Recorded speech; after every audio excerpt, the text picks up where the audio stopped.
Hey everybody, welcome back to another episode of Wantless Object. And today on the lathe, what I have is a twice turned black walnut bowl.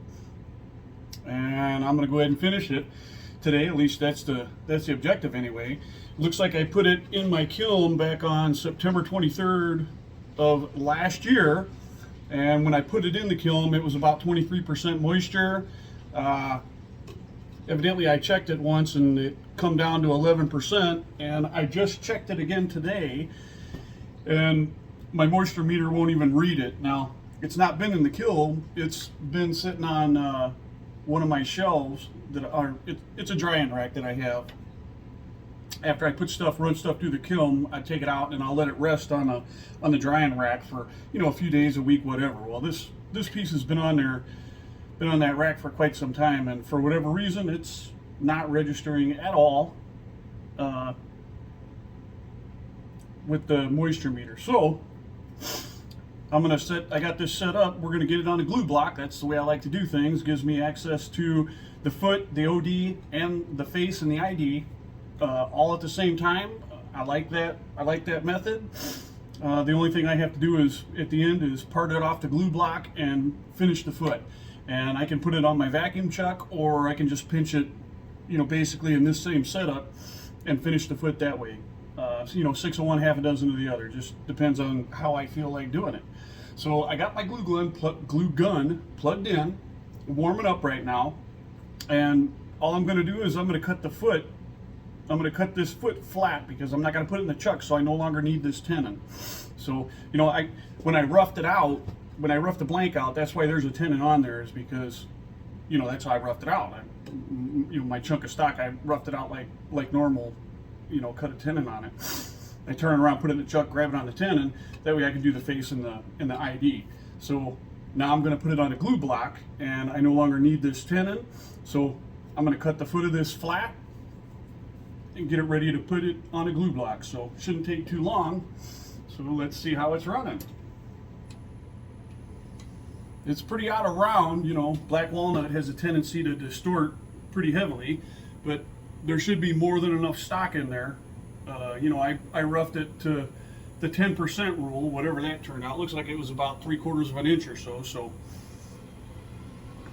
let's get this tenon cut off of here. I'll cut off what I can with my tool, and then I'll hit the rest of it with the grinder, with the sander.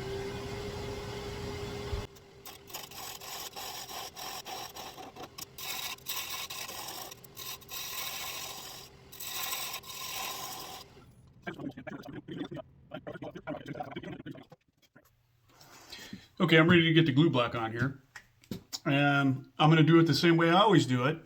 I've got my awl, that little punch mark. You can see that should be the center of the bowl.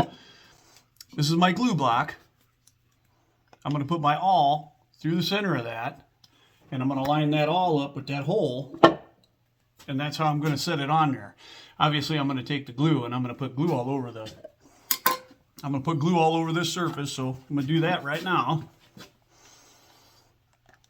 I just like to get a nice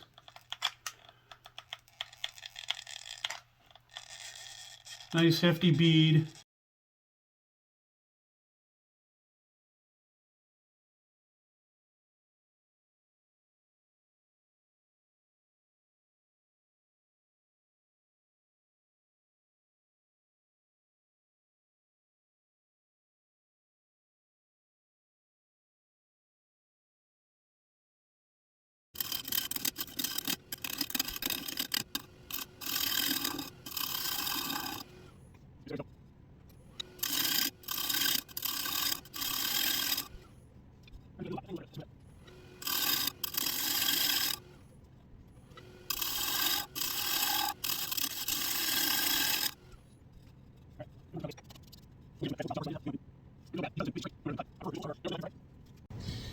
Okay,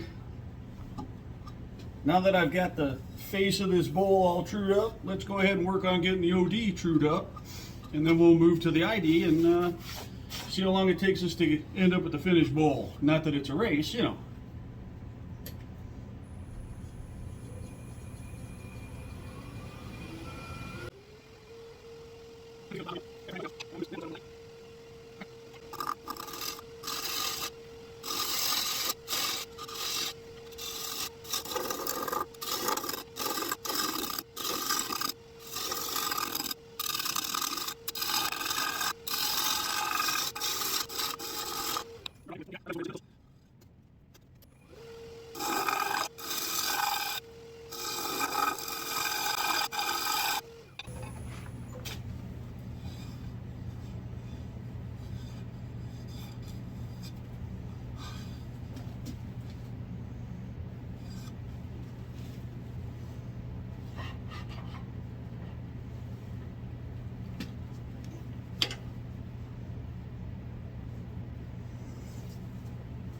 All right, I'm going to do some shear scraping.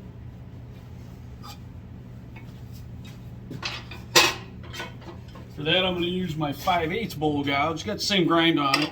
And I've been asked this question a couple times. You know, what angle do I use on my gouges? When the person asked me that question, I just assumed that I was around 55 degrees, you know, that being the standard with the fixture setup that I have. So, but I checked it, and it's actually about 63 degrees here, you know, the angle from the gouge itself to the point. It's like 63 degrees. Now, I wasn't shooting for 63 degrees. I was actually shooting for 55, but that's just what it ended up, and it repeats right there the way all my stuff is put together, the way I built my grinding stance. So that's what I use. That's what I've gotten used to.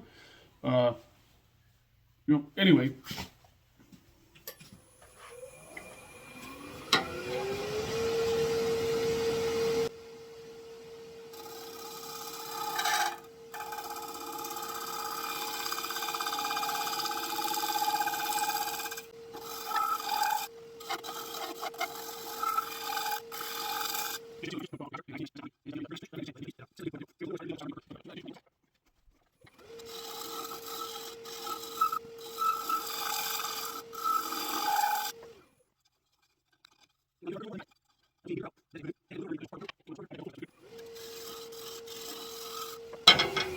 And if you guys were paying attention, when I had the tool rest over here, you could hear it kind of squalling a little bit, making that chatter noise.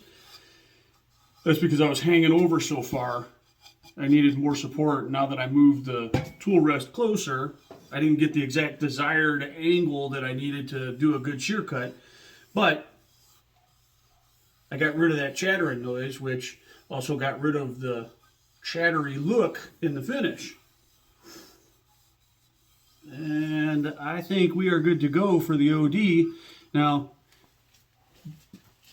this roughed out bowl is actually, there's another walnut bowl that I did a few months back on my channel.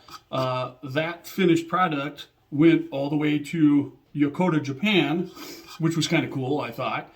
But anyway, this is the other half of that. That was a crotch piece. This is the other half of that. And this area right here, it had a big bark inclusion in it, and you can kind of see it going through right there. And when I roughed that bowl out, I had to put a bunch of CA glue in there to prevent it from, you know, while it was drying, to prevent it from cracking and getting worse. So there's a little bit of an area on the OD where I'm going to have to do a little bit of fill work on here. Nothing major, nothing bad. I'm just going to use some of this fine dust to do it. And but yeah, it's good.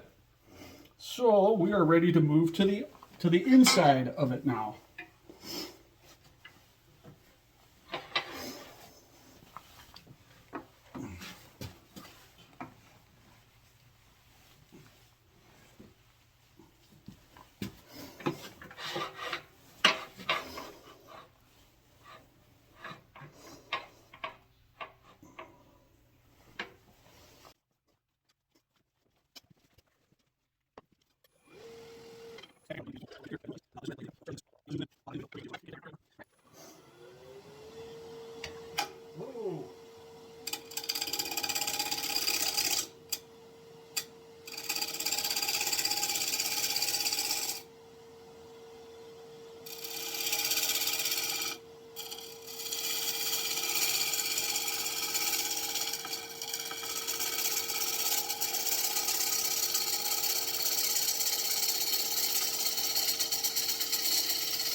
All right, that'll do that.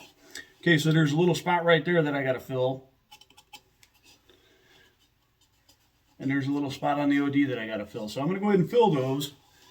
And when I got them filled, I'll bring you back because we'll be ready to, well, actually what I'm going to do is I'm going to fill these spots and then I'm going to go ahead and sand it down and get it ready for the first coat of finish because it's ready. It's ready for that. And we'll see if we can't get this grain to come alive because there's a lot going on in there, especially in this area right here. I think it's going to look really, really cool once I get that first coat of finish on there. So I'll bring it back when I'm at that point. Okay, folks, it's a new day. It's all sanded up. I made a couple small repairs in this bark inclusion area. There was a couple small, pits, holes, whatever. I filled them with the super fine shavings from the black walnut itself. So there's a couple small little fill spots right there in the inside of the bowl, and the same thing on the outside of the bowl. That was all the repair work that I had to do. So I have sanded it all the way down to 320, and that's more than enough. I'm not going to go any further than that, and I'm ready to get the first coat of finish on it. So that's what we're going to do, and I love this part. I love seeing the grain finally come alive and pop. Oops. And I have got to order more because I am just about out. That's all that I have is what's left there. It's probably about half a bottle. Here we go. This is like I said, this is my favorite part.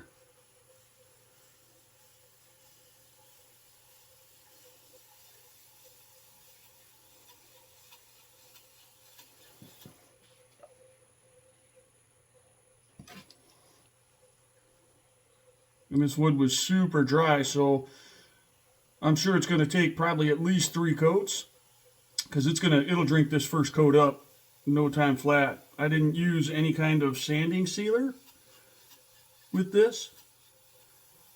I went straight from sanding, then I sanded it to 320, and then I cleaned it real good with denatured alcohol. I let that dry, and then I denibbed it with 4/0 steel wool.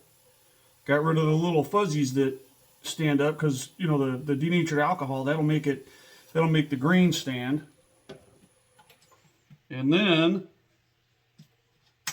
I wanted to try something different, so I actually hit it with the buffer after that. And now we're putting the very first coat of the Waterlux VOC medium sheen on here.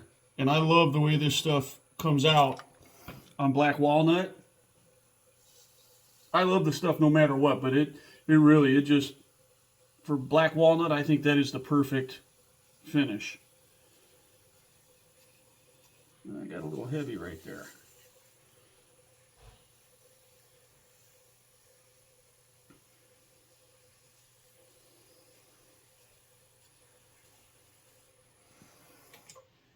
Oh my goodness, does that, I don't want to toot my own horn, but That come out beautiful, and that's the first coat of finish. I can see where it's drank it up already. There's some nice chatoyance in the bowl. That bark inclusion where I filled it, that come out really cool. It's got a really, really cool contrast.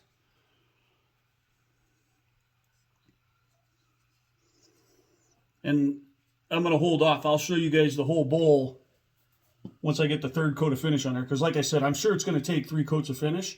Once I get to that point, I'll bring you back when I'm ready to cut it off the glue block and finish the foot, get it signed, get it sanded, buffed, all that good stuff, and get the finish on the foot. And then we can find a home for this one, because this one is actually not claimed yet as of right now. Okay, I'll bring it back for the second coat of finish. Okay, everybody, welcome back. Today is a new day for me. So 24 hours later, it's just a few seconds for you guys. The first coat of finish on the bowl, it's nice and dry.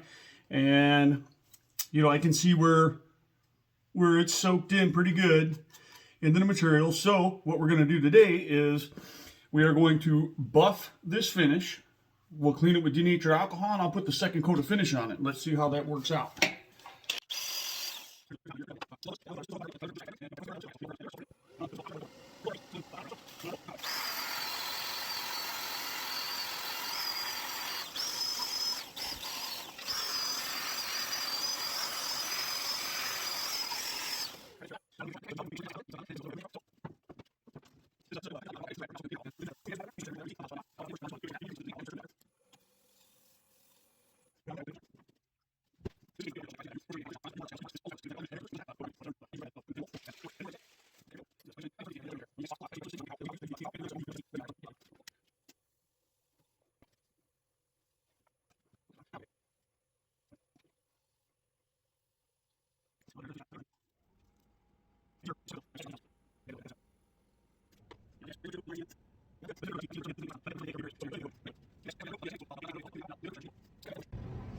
Okay, we're ready for the third and final coat of finish.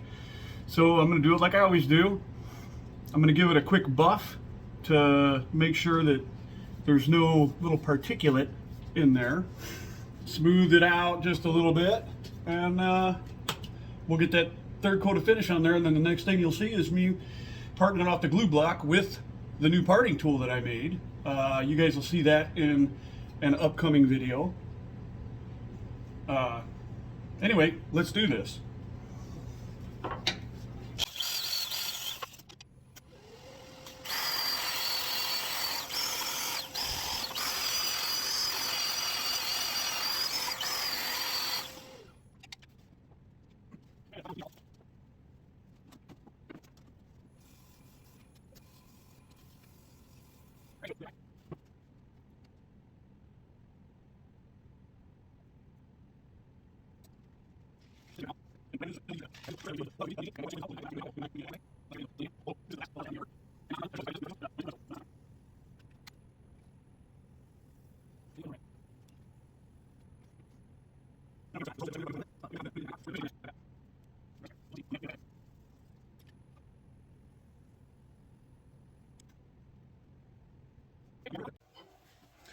Hey everybody, welcome back.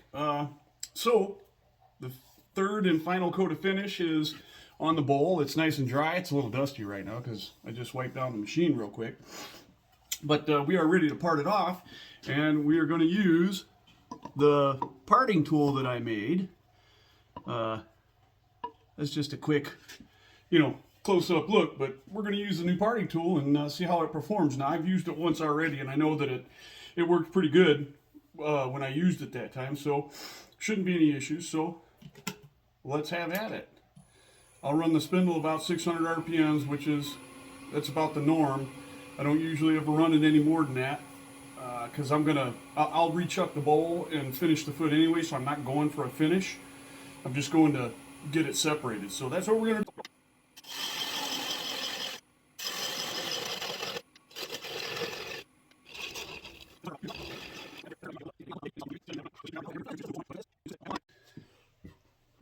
Yeah, sorry about that. I got a phone call in the middle of my making a video, so We'll go ahead and true up this glue block. That way I've got something I can reverse chuck that walnut bowl on. I'll crank this up about 1100 RPMs.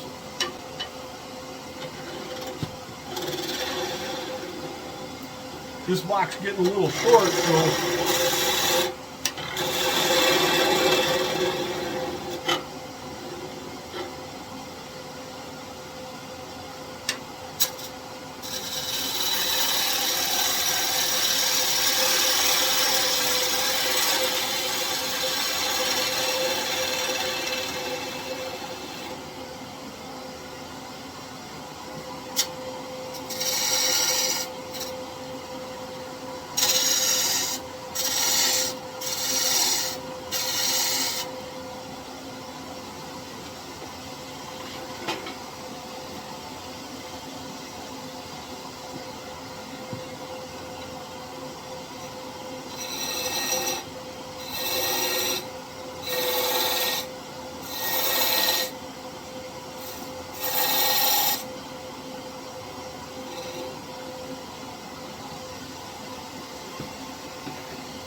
this block here doesn't have much life left in it.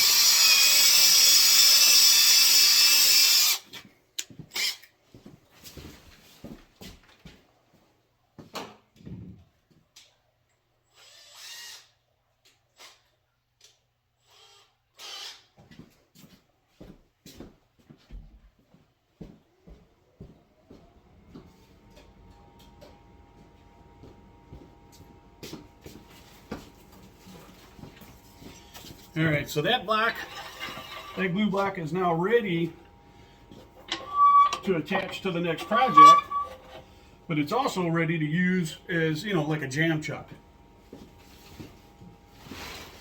So, and the way we're going to do that is I'm going to take this here piece of foam and we'll put it inside this bowl to protect the surface. Let me get this up here because I'll be needing that. We'll need this.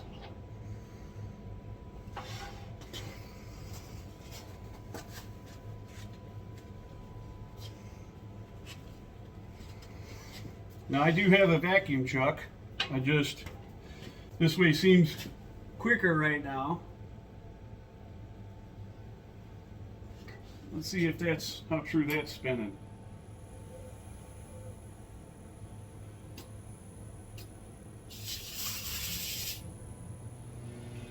Well, there we go. Oh, that worked out. Put a little bit of pressure on it. Didn't take much. I just don't want it to move around. Let's get you guys just a little bit closer and do something about that glare of that light. There, that still gives me light to work with. Get over there.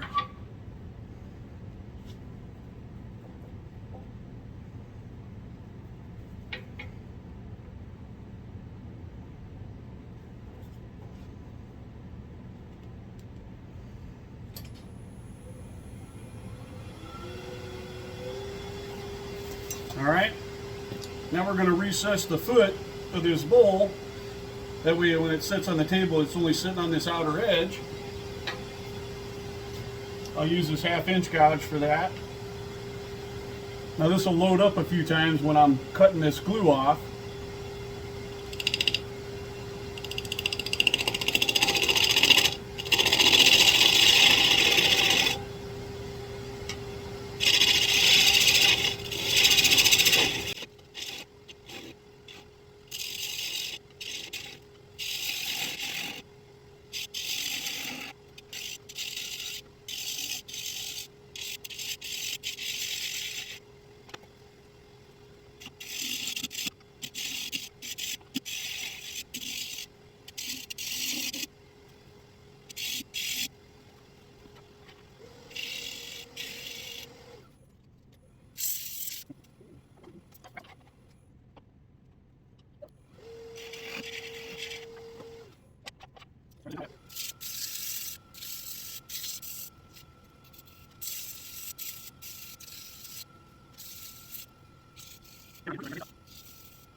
Oh yeah, that looks beautacular.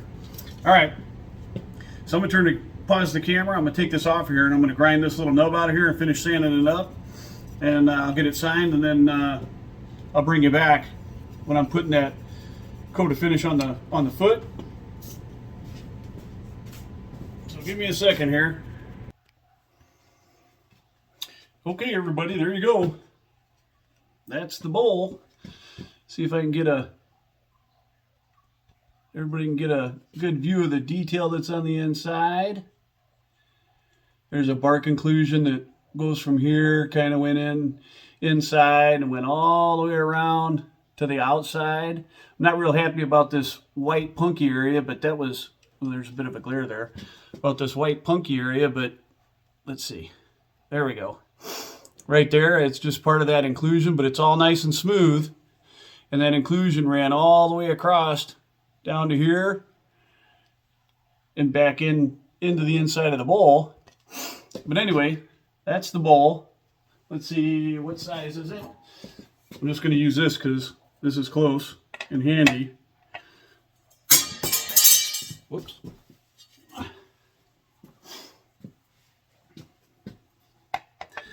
So it's, well, let's see, 9-inch diameter bowl, and it's, oh,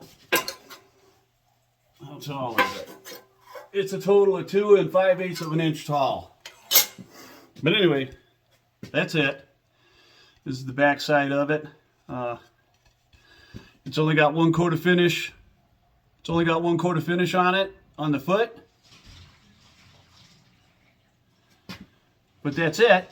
I hope everybody enjoyed the video. I enjoyed making the bowl. It's not a huge bowl, but you know, it's still a bowl, and it still has some value to it. Whether I choose to donate it as a gift or sell it outright, I'll just put it with my stockpile right now and see what happens with it. Anyway, thanks for watching, everybody.